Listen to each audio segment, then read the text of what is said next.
หอมแบงโล60อยู่อุดมใส่ป้าพี่คือเพลงคักเท่เจ้าของไปปลูกอยู่พุ่นสิบ่รวยบ่ดิบ่รวยกะน้อยนึงแหละเจ้าของคิดในใจนะมื้อนี้ล่ะครับพักอยู่บ้านค่อยนะเขาว่าโล17แต่ว่าบ่ได้ลกพี่พังเบิ่งมื้ออื่นสิลกเดี๋ยวค่อยจะมาเฉลี่ยให้ฟังว่าค่อยลงทุนไปนะ50กิโลเนาะค่อยซื้อหัว1,050ซื้อแก้บเนาะซื้อปุ๋ยเติมน้ำมันรถและกาค่าน้ำค่าแห้งตัวเองพี่ว่าเฮาหักออกทุกอย่างแล้วหั่นน่ะสิเหลือเท่าไหร่มันพอเฮ็ดอยู่บ่ถ้าว่าค่อยเคยเฮ็ดบ่ค่อยก็เฮ็ดตลอดแต่ว่าส่วนหลายค่อยบ่ได้จดเล็กๆค่อยน่ะจดเว้าตามความซื่อแต่ลังๆก็เริ่มเฮ็ดดนไปก็เริ่มบ่ได้จดและบังเอิญมีน้องๆพี่ๆที่มือใหม่อยากจะมาเฮ็ดแล้วเขาถามว่าเจ้าปลูกผักเจ้าได้เดือนเท่าใดแล้วเจ้าขายเท่าใดเจ้าของก็เลยเฮ็ดคลิปเป็นแนวทางแนวทางหมายความว่าแนวทางให้กับพี่ๆนะแล้วก็แนวทางให้ตัวเองอีกครั้งนึงเพราะว่าปัจจุบันนี้ต้นทุนรู้สึกว่ามันจะแพงกว่าสมัยก่อนพี่ๆแล้วค่อยก็อยากฮู้คือกันถ้าค่อยปลูกแล้วมันบ่ได้ค่อยก็จะเศร้าคือกันได้พี่ๆได้หลายคนว่าเอ้าถ้าเจ้าเศร้าเจ้าสิเฮ็ดหยังโอ้ยอาชีพเกษตรมันบ่ได้อึดแต่แนวเฮ็ดหอมแบงปลูกบ่ได้ค่อยก็จะเล่นผักบุ้งจีนบ่ได้ค่อยก็จะปลูกบักเขือบ่ได้ค่อยก็จะปลูกบักกล้วยบ่ได้ค่อยก็จะปลูกบักพร้าวบ่ได้ค่อยก็จะเลี้ยงไก่บ่ได้ค่อยก็จะเลี้ยงเป็ดบ่ได้ค่อยก็จะเลี้ยงงัวบ่ได้ค่อยก็จะเลี้ยงเบเอ้า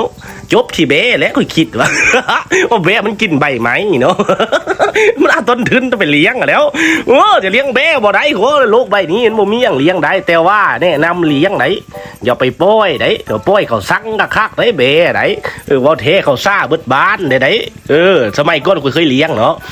เขาก็ไปเลี้ยงอยู่ห้วยเนี่ยบางครั้งมันลอยไปกินพักเขายังด่าค่อยก็เลยขาย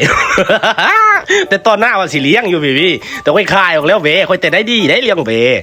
แต่ก็บ่ฮู้แหละแน่ใจโดนๆก็ให้คนมีพื้นที่หลายกว่านี้ค่อยจะเลี้ยงเป็นล็อกไว้นะปลูกหญ้าเฮ็ดแบบเป็นระบบพี่เพื่อบ่ให้คนสั่งเลยพี่เนาะสิ่งที่ว่าไปว่ามาถ้าว่าผิดแนวใดก็ต้องขอโทษพี่เพราะว่าคลิปนี้เป็นคลิปแรกของค่อยที่ว่ารู้สึกว่าค่อยพักยาวที่สุดพี่แล้วค่อยก็รู้สึกว่าค่อยเบิดแนวเว้าเลยค่อยเล่าไปเลยนะเรื่องของเรื่องก็เลยแทบมาถ่ายบรรยากาศเนาะวิธีเนาะเฮ็ดหรือว่าวิธีปลูกให้เบิ่งเลยพี่วิธีปลูกค่อยกับบ่ยากบ่ได้พี่แต่สิ่งที่ยากก็คือตอนคนแก็บใส่น้ำแล้วก็ตอนปลูกพี่ตอนกวาดเนี่ยเขารู้สึกว่ามันบ่ยากปานใดเนาะสำหรับค่อยนะพวกค่อยเป็นคนจนค่อยเป็นคนออกกำลังกายอยู่แล้วนะสิ่งที่ยากก็เป็นตอนคนแก็บแล้วก็ตอนปลูกแล้วก็ตอนลูกขายพี่เพราะหอมแบงมันจะได้ลอกดิมันบ่คือผักบุ้งจีนเด้ผักบุ้งจีนค่อยมีแนวสร้างนะมันก็เลยไว